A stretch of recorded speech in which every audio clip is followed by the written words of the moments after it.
Hi, it's me, Divine Inugwidan. Welcome and welcome back to my YouTube channel.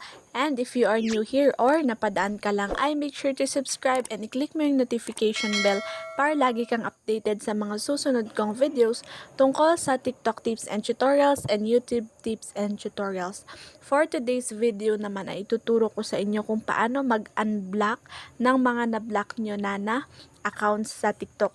Kasi kapag blinak na natin, hindi na natin sila masa-search. So, dito ituturo ko kung saan nyo pupuntahan para i-unblock ninyo yung mga blinak ninyo. So, puntahan natin ang ating TikTok application. Open natin siya and puntahan natin ang ating profile. Ayan, ito yung profile ko, hindi na siya updated. So, meron ditong 3 lines sa taas. Ayan yung katabi ng pangalan ko, Divine Inugwidan on YouTube. I-click natin yan para puntahan natin ang ating settings and privacy. Guys, ganito na yung bago ngayon. So, kapag hindi pa updated ang TikTok application ninyo, ay update nyo na siya. So, i-click natin tong settings and privacy.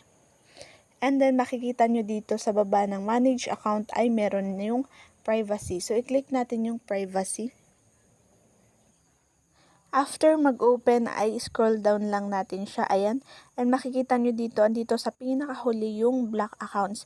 I-click lang natin tong block accounts para makita natin yung mga na-block na accounts. So, ayan. Ito yung user na blinak ko. Pero guys, blinak ko lang to for just sample. So, ito, i-unblock natin siya. Dito nyo makikita yung unblock. Kasi hindi nyo na to makikita or baka nakalimutan nyo kung sino yung blinak ninyo ay hindi nyo na sila makikita. So, i-click na natin tong unblock. Ayan. Para mawala dito sa ating block accounts. Ayan. So, naka-unblock na siya guys. Ayan. So, makikita na natin yung profile niya. So, ayan, ito yung account niya, guys. Ayan, so, i-follow natin siya para pambawi. Ayan, pinang-sample lang natin siya, guys. Ayan, so, naka-follow na tayo sa kanya.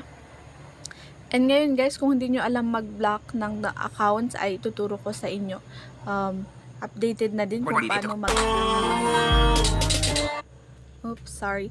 For example, itong account na to gusto nyong i-block, ay i-click nyo lang tong profile niya. Ayan, click lang natin tong profile niya.